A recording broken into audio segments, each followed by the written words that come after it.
কোরআন যেটাই বলেছে সেটাই বাস্তবায়ন হবে। সেটা আমার দলের লোক হোক, আমার বংশের লোক হোক, আমার নিকটাত্মীয় হোক, আমার ছেলে হোক, আমার মেয়ে হোক, সেটা দেখার বিষয় নয়।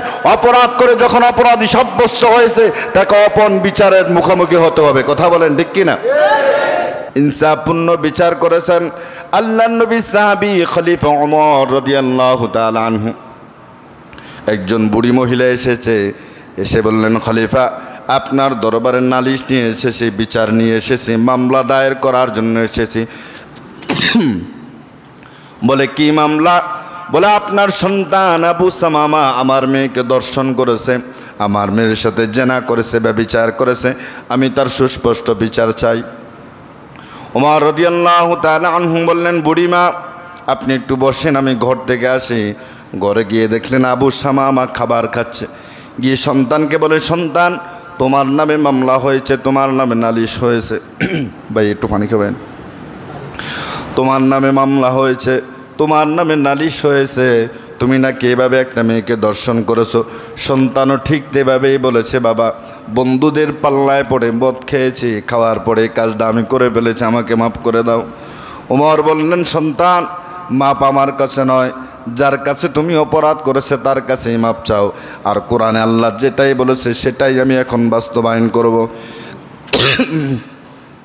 আল্লাহ তাআলা কোরআন বলেছেন, الزانية والزاني فاجلدوا كل واحد منهما 100 جلدة।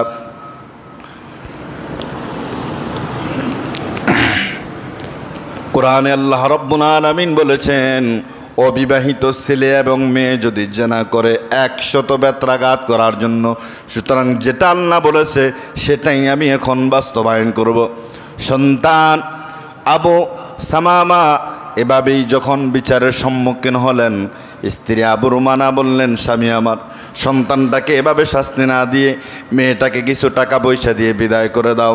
ওমর চোখ লাল করে বললেন, বিবি রে, আল্লাহর বিধানের সামনে আমার কাছে কোনো কিছু বলতে আসে না, কারণ এটা আল্লাহর বিধান। আল্লাহ কোরআনেই বলেছেন, অবিবাহিত ছেলে মেয়ে যদি জেনা করে তাকে 80টা বেত্রা 100টা বেত্রাঘাত করার জন্য। এবার কাজীকে ডাকা হলো, বিচারককে ডাকা হলো। বিচারককে ডেকে বলল, বিচারক সাহেব আমি খলিফা, এই বলে আমার সন্তানের দিকে আপনি পক্ষপাতিত্ব করতে পারবেন না। কাজীও তেমন, কে এমপির ছেলে, কে মন্ত্রীর ছেলে, কে মেম্বরের ছেলে, কে অর্থওয়ালার ছেলে, সেটা দেখার সময় আমার নাই। কোরআনে আল্লাহ যেই বিচারের কথা বলেছেন সেটাই আমি করব। কারণ কোরআনে আল্লাহ বলেছেন, আয-যানিয়াতু ওয়াজ-যানি ফাজলিদু কুল্লা ওয়াহিদিম মিনহুমা 100 জালদা। 100টা বেত্রাঘাত করার জন্য শাস্তি শুরু হয়ে গেল। 1টা 2টা 3টা করে যখন দিচ্ছেন, 80টা বেত্রাঘাত করার পরে সন্তানটা হাউমাউ করে কাঁদতে কাঁদতে দুনিয়ার থেকে বিদায় হয়ে গেলেন।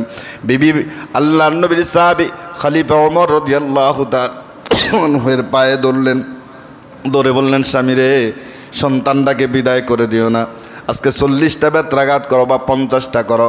আর খলিফা বললেন, আল্লাহ তো বলেছেন 100 জালদা, 100টা দেওয়ার জন্য। 100 জালদা বলে নাই যে 40টা দিয়ে ওয়াকফ করার জন্য বা থামার জন্য, আজকে 40টা আগামীকাল 60টা, এভাবে আল্লাহ বলে নাই। আল্লাহ বলেছেন একাধারে 100 বেত্রাঘাত করার জন্য। একাধারে কয়টা? একাধারে 100টা বেত্রাঘাত করার জন্য আল্লাহ তাআলা বলেছেন, থেমে থেমে শাস্তি দেওয়ার জন্য আল্লাহ বলে নাই। সুতরাং যেটা আল্লাহ বলেছেন সেটাই বাস্তবায়ন হবে। 80টা দেওয়ার পরে সন্তান যখন বিচার দুনিয়ার থেকে বিদায় হয়ে গেল, ওমর রাদিয়াল্লাহু তাআলা নিজেই সন্তানকে গোসল করালেন, নিজেই কফিন পড়ালেন, নিজেই কবরে নামালেন। কবর দেওয়ার পরে কাজী সাহেবকে বললেন, কাজী সাহেব বেত কয়টা দিয়েছেন? বলো 80টা। আর কয়টা বাকি? 20টা। এই 20টা খাবে কে? এই 20টা খাবে কে? কেমন বিচারক ছিলেন! তখন বিচারক থেকে চাবুকটা নিয়ে সন্তানের কবরের উপরে এমন জোরে 20টা আঘাত করলেন, কবরের মাটি দুভাগ হয়ে গেলেন। আল্লাহু আকবার বলেন। কেমন বিচারক ছিলেন আর কেমন শাসক ছিলেন! ইনসাফপূর্ণ বিচার আজ আমাদের সমাজে এলাকায় নাই। হাইকোর্ট বলেন, জজ কোর্ট বলেন, সুপ্রিম কোর্ট বলেন, এগুলো মাত্র দেখানোর জন্য কোর্ট। এগুলোর মধ্যেও কি হয় না?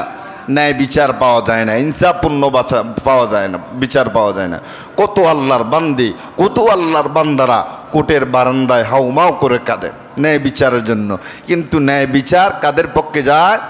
এই বিচারগুলো যায় তাদের পক্ষে যাদের পকেট ভর্তি টাকা আছে। কথা বলেন ঠিক কি না?